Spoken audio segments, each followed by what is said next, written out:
औज़ुबिल्लाहिमिनश्शैतानिर्रजीम बिस्मिल्लाहिर्रहमानिर्रहीम अस्सलामु अलैकुम वरहमतुल्लाहि वबरकातुहू। सूरह हूद है मेरे सामने और सूरह हूद शुरू हो रही है आज आयत नंबर 1 से। और सूरह हूद मक्की सूरत है, मक्के में नाज़िल हुई। 123 आयत और 10 रुकू पर मुश्तमिल है और हरूफ मुक़त्तियात से शुरू हो रही है। अब हरूफ मुक़त्तियात से शुरू हो रही है।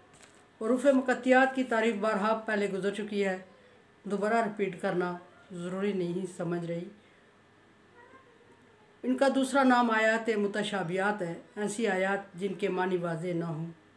और इनके मुकाबले में जो आयात आ रही हैं उनको आयात मुहकिमात कहते हैं। आयात मुहकिमात वो आयात जिनके मानी वाज़ेह हों, जिसको आसानी से समझा जा सके। हरूफ मुक़त्तियात के मानी अल्लाह और उसके रसूल के दरमियान रमज़ है और हमारा इन पर ईमान लाना ज़रूरी है कि जो भी है अल्लाह की तरफ से हक़ और सच है और अल्लाह की तरफ से नाज़ल करदा है। सूरह हूद में चूँकि हूद अलैहिस्सलाम वजह तस्मिया बता रही हूँ, हूद अलैहिस्सलाम का ज़िक्र है इसलिए इसका नाम सूरह हूद रखा गया। हूद अलैहिस्सलाम बनी इसराइल के पैगम्बर गुज़रे हैं। सूरह हूद पारा नंबर 11 के आखिर से शुरू हो रही है और रुकू नंबर 17 शुरू हुआ है। अलिफ लाम रा, इसको इसी तरह ट्रांसलेट करेंगे, अलिफ लाम रा। किताबन उहकिमत आयातुहु सुम्मा फुस्सिलत मिन लदुन हकीमिन खबीर। कुरान पाक के बारे में आयात है कि ये एक ऐसी किताब है, उहकिमत आयात मुहकिमात हैं, इसमें ज़्यादा है।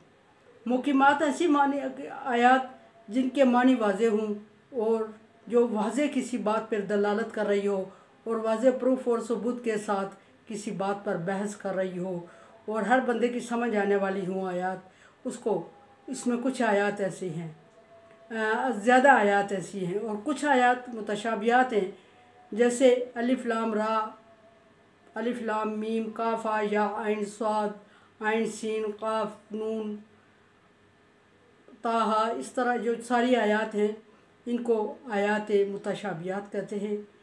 और यहाँ मुहकिमात का ज़िक्र हो रहा है। फरमाया कि सुम्मा फुस्सिलत आयातुहु मिन लदुन, फिर वाज़ेह करके खोल के बयान कर दी गई हैं और ये किसकी तरफ से हैं, अल्लाह तबारक व तआला की तरफ से नाज़िल करदा है। और किसने इसको खोल के बयान किया, वाज़ेह किया, अल्लाह तबारक व तआला ने इन्हें खोल कर वाज़ेह करके बयान किया। और अल्लाह तबारक व तआला के यहाँ 2 सिफ़ाती नाम ज़िक्र हो रहे हैं। हकीम, हिकमत है इसमें, यानी किताब में हिकमत है। अल्लाह तबारक व तआला के नाम हकीम को ज़िक्र करते हुए फरमाया कि ये किताब हिकमत से भरी हुई है। और ख़बीर कि अल्लाह तबारक व तआला इसके मानी, इसका रिज़ल्ट, इसका नतीजा सब कुछ अल्लाह तबारक व तआला के सामने वाज़ेह और आया है और अल्लाह तबारक व तआला के पास लिखी हुई मौजूद है। फिर बात ये शुरू हुई कि इसको जब शुरू किया गया, ये सारी सिफ़ात बयान करने के बाद तो तौहीद पर ज़िक्र किया गया और तौहीद पर दलालत की दी गई और तौहीद को ज़िक्र किया गया। तौहीद को ज़िक्र किया गया तो अगर तौहीद को छोड़ के चले कोई तो वो मुसलमान कहलाने का हकदार नहीं है। सबसे बड़ी चीज़ जो इसमें बयान हो रही है वो तौहीद है। और तौहीद किन अल्फाज में बयान हुई है, फरमाया कि अल्लाह ताबुदू इल्लल्लाह, के ख़बरदार ताकीदी अल्फाज इस्तेमाल हुए हैं और ख़बरदार किया गया है कि इंसानों को कि ख़बरदार अल्लाह के अलावा किसी को माबूद मत समझो, ख़बरदार अल्लाह के अलावा किसी की इबादत मत करो, ख़बरदार अल्लाह के अलावा किसी से दुआ मत मांगो, ख़बरदार अल्लाह के अलावा किसी से मुतासर मत हो, ख़बरदार अल्लाह के अलावा किसी और के बारे में मत सोचो, ख़बरदार अल्लाह को माबूद मानो और उसके लिए सर तस्लीम खम कर दो। और कोई और ज़ात उसके -1% जो पाई जाती हैं सिफ़ात, उसके बराबर भी नहीं समझना चाहिए किसी ज़ात को। अगर समझ लिया तो फिर वो शिर्क में चला गया और वो शिर्क हो जाता है।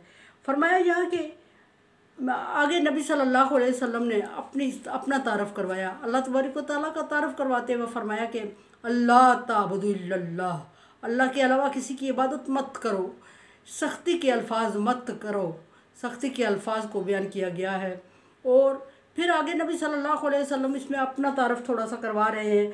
फरमाया कि इन्ननी लकुम मिन्हु नज़ीर व बशीर, और मैं उसकी तरफ से भेजा गया हूँ, यानी कि अपना तारफ़ करवाते हुए फरमाया कि मैं अल्लाह तबारक व तआला का बंदा हूँ, अल्लाह तबारक व तआला का रसूल हूँ, एक आम बंदा नहीं। इसमें दो बातें पोशीदा हैं। एक ये कि नबी सल्लल्लाहु अलैहि वसल्लम फरमा रहे हैं कि मैं अल्लाह के बराबर नहीं हूँ और मैं अल्लाह तबारक व तआला के सामने मेरी कोई हैसियत नहीं है। ये ठीक है कि अल्लाह तबारक व तआला के महबूब है, नबी सल्लल्लाहु अलैहि वसल्लम अल्लाह तबारक व तआला के प्यारे हैं, लेकिन रसूल हैं, बंदे हैं।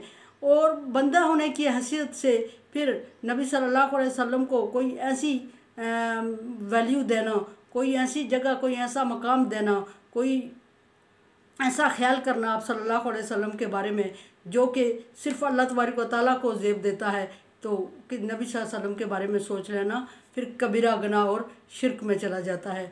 नबी सल्लल्लाहु अलैहि वसल्लम खुद अपना तारफ़ करवाते हुए फरमा रहे हैं यहाँ, इन्ननी, मैं अल्लाह की तरफ से भेजा गया हूँ, लकुम, तुम्हारे लिए। अल्लाह तबारक व तआला ने मुझे भेजा है तुम्हारे लिए, और भेजा भी कोई मिशन और मकसद दे के है। और ये फरमा दिया कि एक मकसद तुम्हें डराना है। किससे डराना है? अल्लाह तबारक व तआला से डराना है, अल्लाह तबारक व तआला के अज़ाब से डराना है। क्यों डराना है? कि जो अल्लाह तबारक व तआला के लाए हुए रास्ते पर अमल नहीं करेगा, जो अल्लाह तबारक व तआला के भेजे हुए दीन को फॉलो नहीं करेगा, जो उस दीन को कबूल नहीं करेगा, जो इस दीन के मुताबिक ज़िंदगी नहीं गुजारेगा, उसको अल्लाह तबारक व तआला के अज़ाब से डराना मेरी ज़िम्मेदारी लगाई गई है, नबी सल्लल्लाहु अलैहि वसल्लम ने फरमाया। और नंबर 2, आप सल्लल्लाहु अलैहि वसल्लम ने अपनी बासत का मकसद बयान करते हुए फरमाया कि बशीर, कि मैं खुशखबरी देने वाला हूँ। 2, यहाँ नबी सल्लल्लाहु अलैहि वसल्लम ने अपनी बासत के 2 मकासद बयान किए और इंसानियत की तख्लीक का मकसद ये बयान किया कि अल्लाह तबारक व तआला की इबादत की जाए। मा खलक़तुल जिन्ना वल इंसा इल्ला लियअबुदून, अल्लाह तबारक व तआला फरमाते हैं कि मैंने जिन्नों और इंसानों को अपनी इबादत के लिए पैदा किया है। यहाँ हमारा इंसानी दुनिया हासिल करने में लगा हुआ है और उसको अल्लाह तबारक व तआला की इबादत से कोई गरज, कोई ख़बर नहीं है और कोई अल्लाह तबारक व तआला की इबादत की तरफ उसका रुझान नहीं है, क्योंकि उसने अपना मतमा ज़िंदगी दुनिया का हसूल बना लिया है और वो दुनिया हासिल करने पे लगा हुआ है। और अल्लाह तबारक व तआला के जो मकसद है इंसानियत की तख्लीक का, उसको इंसान बिल्कुल भुला बैठा है। अल्लाह तबारक व तआला ने जिन्नों और इंसानों को अपनी इबादत के लिए पैदा किया। यही एक वजह है कि जिन्नों और इंसानों को अल्लाह तबारक व तआला ने अक़ल सलीम अता फ़रमाई और इल्म अता फ़रमाया। अक़ल और इल्म वो चीज़ है जो इंसानों को जानवरों से मुमताज़ करती है और मुनफरिद करती है और मकाम देती है। यही अक़ल और इल्म था जिसकी वजह से अल्लाह तबारक व तआला ने आदम को फ़रिश्तों से फ़रमाया कि आदम अलैहिस्सलाम को सजदा करो।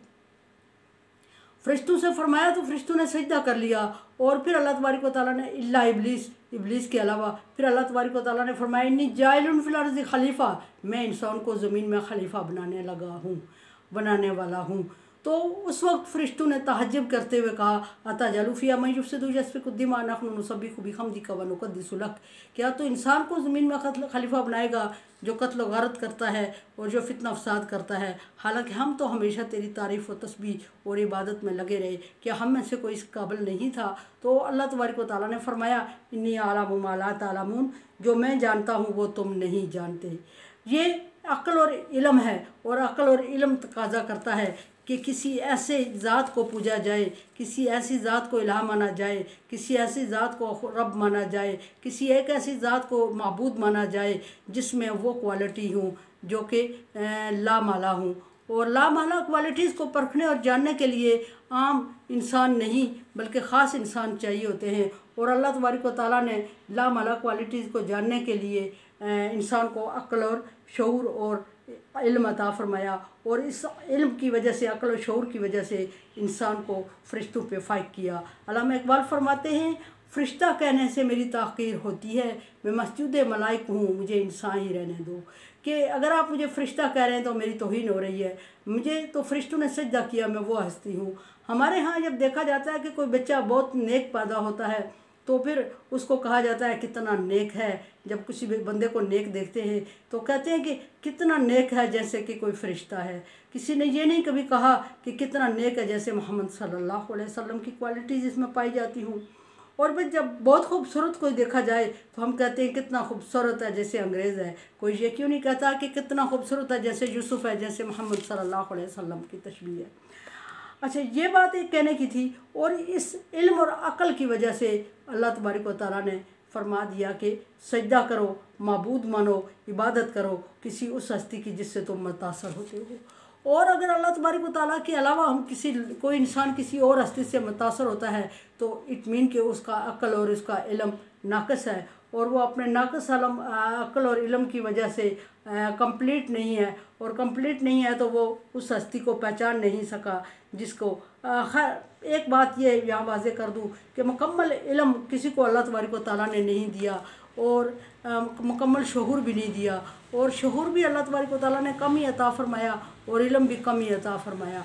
और इस शऊर और इल्म को कम बिल्कुल माइनस और ना होने के बराबर होता है जो कि अल्लाह के अलावा किसी और को सजदा कर लेता है या अल्लाह के अलावा किसी और से मुतासर हो जाता है। और जब अल्लाह तबारक व तआला के अलावा किसी और से मुतासर हो जाता है तो वहाँ तौहीद का बॉर्डर क्रॉस कर हो जाता है। और जब तौहीद का बॉर्डर क्रॉस हो जाता है तो फिर हम शिर्क में चले जाते हैं।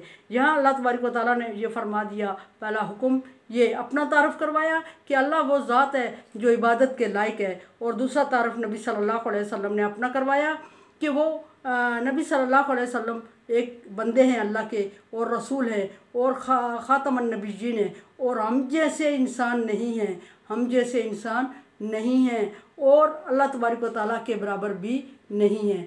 सो नबी सल्लल्लाहु अलैहि वसल्लम को अपने जैसा समझना बहुत हक़ तलफ़ी है, और अल्लाह तबारक व तआला के साथ बराबर समझना या अल्लाह तबारक व तआला के कुछ % बराबर समझना शिरक है। और शिरक इन्ना शिरक लज़ुल्मुन अज़ीम, शिरक बहुत बड़ा जुल्म है। और यहाँ अल्लाह तबारक व तआला ने तौहीद से इस सूरत का आगाज़ किया कि सिर्फ़ अल्लाह की इबादत करो और सिर्फ़ उसी को माबूद मानो। और नबी सल्लल्लाहु अलैहि वसल्लम खुशखबरी देने वाले और डराने वाले हैं। मानने वालों को अल्लाह तबारक व तआला की तरफ से जन्नत की खुशखबरी और अल्लाह की रज़ा की खुशखबरी, और ना मानने वालों को जहन्नम से डराना, अल्लाह के गज़ब से डराना, अल्लाह के अज़ाब से डराना मतलब है। यहाँ ये दो बातें बयान फरमाई गई। और तौहीद के लिए अक्सर हम अल्लाह तबारक व तआला ने अक्सर तौहीद और रसालत को इकट्ठा ज़िक्र किया, ला इलाहा इल्लल्लाह मुहम्मदुर रसूलुल्लाह।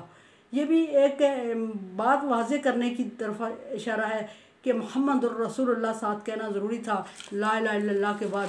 अगर ये मुहम्मदुर रसूलुल्लाह ना कहा जाता तो लोग शिरक में हद से गुज़र जाते और नबी सल्लल्लाहु अलैहि वसल्लम को अल्लाह तबारक व तआला के साथ जिस तरह पिछली उम्मतों ने शरीक ठहराया, अपने पैगम्बरों को इस तरह खुदा ना खास्ता ना कर बैठते। इसलिए कलमे को के साथ मोहम्मद रसूलुल्लाह सल्लल्लाहु अलैहि वसल्लम ज़रूर लगा दिया गया। यहाँ अल्लाह तबारक व तआला ने तौहीद को फरमाया अल्लाह ताबुदु इल्लल्लाह और इन्ननी बशीर व नज़ीर व बशीर, डराने वाला और खुशखबरी देने वाला हो। मेरे चैनल को आप सब्सक्राइब कर रहे हैं, thank you so much. Like dislike as you like, मेरे लिए दुआ किया करें। ला खौफुन अलैहिम वला हुम यहज़नून में कर दे अल्लाह ताला। कोरोना वायरस से बचने के लिए एहतियाती तदाबीर इख्तियार करें और दुआ भी करें और वैक्सीनेशन ज़रूर करवा दें।